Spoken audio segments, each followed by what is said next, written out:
Good morning student, welcome to Hindi की पाठशाला। बच्चों, इस वीडियो में मैं आपके 12th बोर्ड एग्जाम के लिए वन शॉट रिवीजन करवाएंगे और इस चैनल में जो भी हमारे वीडियो आएंगे उसमें हम जल्दी जल्दी आपका सिलेबस कंप्लीट करवाते जाएंगे। तो बच्चों, आज हम आपको पढ़ाते हैं पार्ट 3 की प्रश्नोत्तर। इसकी हमने आपको व्याख्याएं पढ़ा दी हैं अपने जो लास्ट वीडियो था उसमें। तो सबसे पहले हम पहला प्रश्न देख लेते हैं।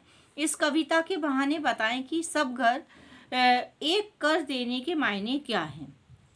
इस कविता के बहाने में सब घर एक कर देने के मायने अर्थात जाति धर्म मतलब सारे घर जो है ना उनको सबको एक कर दिया। जो जाति धर्म है, छोटा बड़ा जो है, ऊंच नीच है, अमीरी गरीबी, अपने पराए, जितने भी लोग हैं इन सब के बीच में जो भेद था उनको मिटा दिया और आपसी एकता भाईचारा सब एक कर दिया। सामाजिक धार्मिक इन सब में समरसता ला दी है। जो नन्हे बच्चे हैं वे ऐसे भेदभाव अलगाव व मनमुटाव की भावना से अनभिज्ञ होते हैं।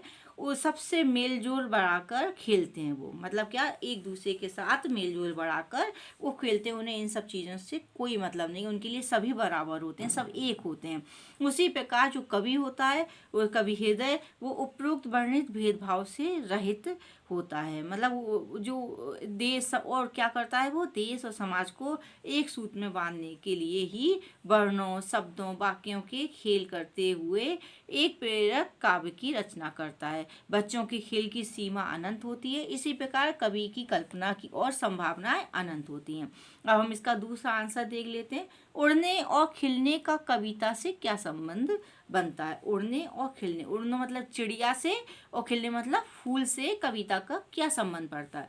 उड़ने और खिलने का कविता से गहरा संबंध है। कविता की उड़ाने वास्तव में कवि हृदय की भावनाएं, उसके मस्तिष्क की सोच विचार कल्पनाएं, उसके अंतर चेतनाएं की आकांक्षाएं हैं जो असीमित और अपरिमित हैं। खिलना विकास का प्रतीक है। अभी आपने इसमें उड़ने का देख लिया, आप खिलने का देखते हैं। खिलना विकास का प्रतीक है, अतः पुष्प के खिलने से वातावरण सुरभित होता है और मानव मात्र में ताजगी का एहसास दिलाता है। उसी प्रकार कविता की उड़ान है मानव मात्र के मन मस्तिष्क और हृदय की उड़ान का प्रतिनिधित्व कर उनके व्याकुल संतप्त व्यथित हृदय मन मस्तिष्क की तृष्णा की नई ऊर्जा और आशाएं प्रदान कर शांति व सुकून प्रदान करती है। इसका हम तीसरा आंसर भी देख लेते हैं, क्या है। कविता और बच्चे को समानांतर रखने के क्या कारण हो सकते हैं। इसमें जो कविता में बच्चे को और कविता को समानांतर रखा गया है, तो इसके क्या कारण हो सकते। कविता बच्चे, कवि की कल्पना शब्द सीमा का क्षेत्र असीमित व अनंत होता है। बच्चों के खेल के तौर तरीके और क्षेत्र भी सीमित नहीं होते, भी कैसे असीमित होते हैं। कवि घर बाहर प्रकृति जड़ चेतन काल इतिहास अनेक विषयों पर काव्य लेखन कर सकता है। बच्चे भी घर बाहर प्रकृति के बीच सजीव निर्जीव चीज़ों से इतिहास के पात्रों के रूप में खेलते हैं। कवि का उद्देश्य सामाजिक व धार्मिक समरसता व मानवता एकता स्थापित करना होता है। बच्चे भी बिना अपने पराये के भेद किए सब एक साथ धर्म व समाज के साथ खेलते हैं। चौथा भी प्रश्न देख लेते हैं। कविता के संदर्भ में बिना मुरझाए महकने के मायने क्या होते हैं। कविता के संदर्भ में बिना मुरझाए महकने के मायने यह होता है कि फूलों से ही कविता खिलती है, किंतु फूल को एक दिन मुरझाना ही पड़ता है, किंतु कविता कभी नहीं मुरझाती है। कविता का भाव विचार संवेदनाएं आशाएं उसके विभिन्न रस अनंत काल तक लोगों के हृदय मन मस्तिष्क में जीवंत रहकर ताजगी प्रदान करते रहते हैं।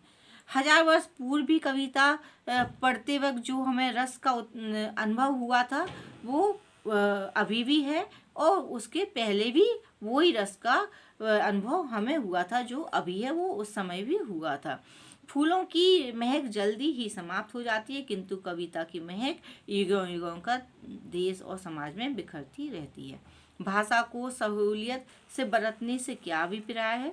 भाषा को सहूलियत से बरतने का अभिप्राय है कि स्वयं को उत्कृष्ट और श्रेष्ठ साबित करने के लिए बनावटी, मुहावरेदार, कठिन शब्दावली व महिमा मंडित तरीके से वाचन न करते हुए जनमानस अनुरूप सरल, सहज, व्यवहारिक शब्दावलियों का प्रयोग कर सभी के समझने योग्य वाचन करें।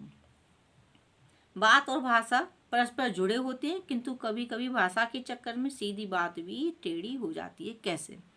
बात और भाषा परस्पर जुड़े होते हैं। भाषा के बिना बातों का अस्तित्व कैसा है? आधारहीन है। भाषा के माध्यम से ही संप्रेषण संभव होता है। अब देखो, अगर जब तक भाषा नहीं है तो मतलब भाषा के माध्यम से क्या होता है? संप्रेषण भी संभव होता है। अगर भाषा नहीं होगी तो हम अपने एक के जो विचार हैं वो दूसरों के प्रति व्यक्त नहीं कर सकते हैं।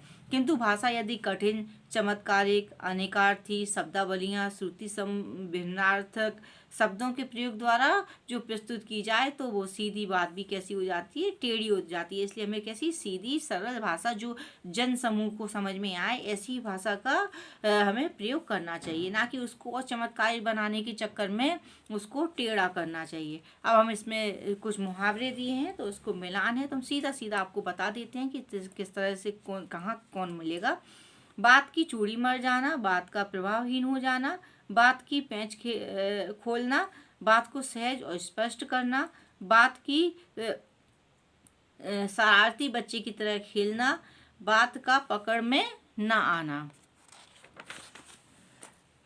पैच को कील की तरह ठोक देना, बात में कसावट का ना होना, बात का बन जाना, इसका है कथ्य और भाषा का सही सामंजस्य बनाना।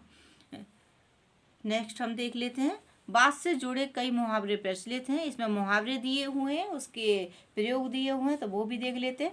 बात का बतंगड़ बनाना, मीडिया वाले अपने चैनल या अखबारों को बिकाऊ बनाने के लिए यानी बिकवाने के लिए क्या करते हैं? बात का बतंगड़ बना देते हैं। बात बढ़ाना, अच्छा है मामला यहीं सुलटा लो, बेकार में बात का बतंगड़ या बात बढ़ाने से कोई लाभ नहीं होगी। बातें बनाना, वे ये हास्य कवि बातें बनाने में बड़े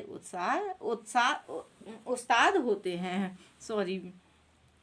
बात का धनी होना, यह सेठ बात का धनी है, वो जो कह देगा वह करके ही दिखाएगा। बात रखना, छोटों को बड़ों की बात रखनी चाहिए, लातों के भूत बातों से नहीं मानते। आजकल के बच्चे तो इस तरह के हैं कि लातों के भूत बातों से नहीं मानते। नेक्स्ट हम देख लेते हैं, ये लास्ट है। कविता के बहाने काव्य में कविता की उड़ान और चिड़िया की उड़ान में क्या अंतर है? इसमें बता रहे कविता की उड़ान और चिड़िया की उड़ान में इसमें अंतर बताया है तो वो भी हम देख लेते हैं। कविता की उड़ान कैसी होती है? सीमाहीन होती है और अनंत होती है, क्योंकि कविता में मन भावों असीम कल्पनाओं के पंख लगाकर उड़ता है। जो कविता है वो क्या है? वो मन भावों असीम कल्पनाओं के पंख लगाकर उड़ती है और उसकी उड़ान सब जगह पर हो सकती है, उसकी उड़ान सीमित नहीं होती। जबकि जो चिड़िया है उसकी उड़ान कैसी होती है? सीमित होती है, एक निश्चित होती है। जो चिड़िया के पंख होते हैं वो सब जगह नहीं जा सकते हैं उड़ के। चिड़िया का जो सीमा होती है उड़ने की वो एक निश्चित सीमा तक होती है, उसके बाद वह उड़ने में असमर्थ होती है। चिड़िया सब जगह नहीं उड़ सकती।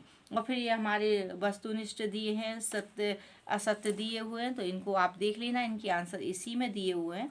तो बच्चों आज हमारा ये लेसन भी कंप्लीट हो गया। इसकी हमने लास्ट वीडियो में इसकी व्याख्या करवा दी थी 3rd लेसन की, और इस वीडियो में हमने इसके प्रश्न उत्तर भी आपको समझा दिए।